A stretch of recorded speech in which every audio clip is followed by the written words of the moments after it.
ஈரோடு அப்டின்னாவே ஈவேர தான் அப்டின்ட்டு வேற சொல்லிட்டு இருக்காங்க.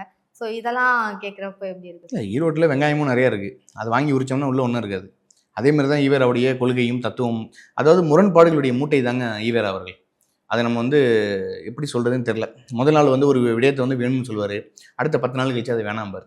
இதுதான் பெரியாருடைய கொள்கைகள். யாராவது ஏதாவது ஒரு தத்துவங்கள் சொல்லுவாங்க. அந்த தத்துவத்துக்கு கீழ தந்தை பெரியார்ன்னு போட்டுட்டோம்னா, அது பெரியார் சொன்னதாயிடும். இப்படிதான் நெறைய இப்ப யுனெஸ்கோல விருது குடுத்ததா சொன்னாங்க.